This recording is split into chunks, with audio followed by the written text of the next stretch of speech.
नमस्कार भारत गैस। अगर कभी आपका सिस्टम डेइंड ना हो रहा हो तो हम उसे डेइंड कैसे कर सकते हैं। और दूसरी चीज़ यहाँ पे हम देखना चाहेंगे कि इस बैक डेट ऑपरेशन का यूज़ हम कब और कैसे किया जाता है।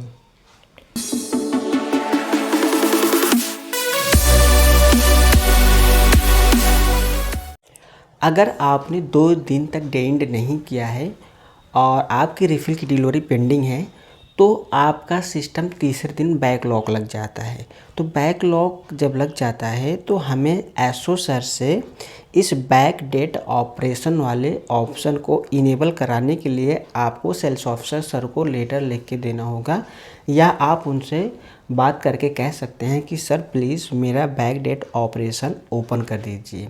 तो जब वो ओपन कर देंगे तो आपके सामने ऊपर कुछ इस तरीके से शो होने लगेगा। तो अब हम देखते हैं कि आगे कैसे हम बैक डेट में काम करके जो भी पेंडिंग्स है उसको क्लियर करके हम सही कैसे कर सकते हैं। सही करने के लिए अब हम आ जाते हैं ई डेइंड वाले ऑप्शन पे, और यहाँ पे आप देखेंगे कि 5 डिलीवरी हमारे यहाँ पेंडिंग है। तो हम इसे ओपन कर लेते हैं।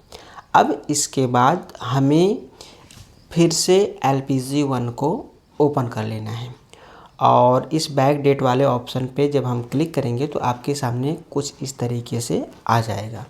अब यहाँ पे आपको जो भी कंज्यूमर्स डिलीवरी पेंडिंग है उस कंज्यूमर नंबर को आपको कॉपी करना है, या आप उस कंज्यूमर नंबर को इस बैक डेट वाले ऑपरेशन में डालेंगे और यहाँ पे आपको उनकी डिलीवरी करना है। तो यहाँ पे आप देखिए, यहाँ से आपको मर्चेंट आईडी भी सिलेक्ट कर लेना है। अगर आपके यहाँ मर्चेंट आईडी सिलेक्ट होता है तो नहीं होता है तो कोई बात नहीं, आप डायरेक्ट यहाँ से टिक मारिए और यहाँ पे कंफर्म कर दीजिए डिलीवरी। अब दूसरी भी जो हमारी डिलीवरी पेंडिंग है उसको भी हमें कॉपी करना है, फिर से यहाँ पे डालना है, प्रोसीड करना है, क्लिक करना है, और इसके बाद मर्चेंट को सिलेक्ट करके हम यहाँ पे डिलीवर कर देंगे। इसके साथ साथ हमें तीसरा भी ऐसे कर लेना है। जितनी भी आपकी डिलीवरी पेंडिंग है वो आपको क्लियर कर लेना है। एक चीज़ और ऐड करना चाहते हैं, जैसे मान लीजिए आप अगर डिलीवरी पेंडिंग ना हो और आप अगर चाहें तो हफ्तों तक आप अगर डेइंड नहीं करते हैं तो आपको एसओ सर से अप्रूवल लेने की आवश्यकता नहीं पड़ती है। बट हम आपसे कहना चाहेंगे कि आप कभी भी डेइंड के साथ खिलवाड़ ना कीजिएगा। आप टाइम टू टाइम अपने फ़ोन से भी आप डेइंड कर सकते हैं। तो 1 दिन 2 दिन से ज़्यादा कभी भी आप डेइंड पेंडिंग ना रखिएगा। फिर भी कभी भी गलती से हो जाता है तो अगर आपकी डिलीवरी पेंडिंग नहीं है तो आप का 4 दिन 5 दिन 6 दिन का भी अगर आपका ई डेइंड पेंडिंग है तो कोई दिक्कत नहीं है। आपको बैक डेट ऑपरेशन को इनेबल कराने की आवश्यकता नहीं पड़ती है, आप डायरेक्ट डेइंड कर सकते हो। तो आप हमेशा ध्यान दीजिएगा कि अपनी डिलीवरी को पेंडिंग ना रखिएगा। कभी कोई दिक्कत होती है तो आप डायरेक्ट ई डेइंड कर सकते हो।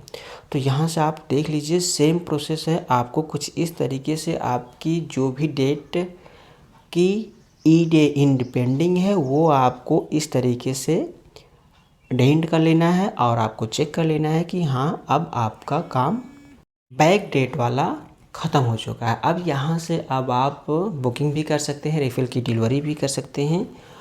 अब इसके बाद अगर आप उस बैक डेट ऑपरेशन वाले ऑप्शन पे क्लिक करेंगे तो वो ऑप्शन काम नहीं करेगा, क्योंकि जैसे ही आपका बैक डेट का सारी प्रॉब्लम सॉल्व हो जाती है तो ये भी अपने आप ऑफ हो जाती है। तो कुछ इसी तरीके से किया जाता है।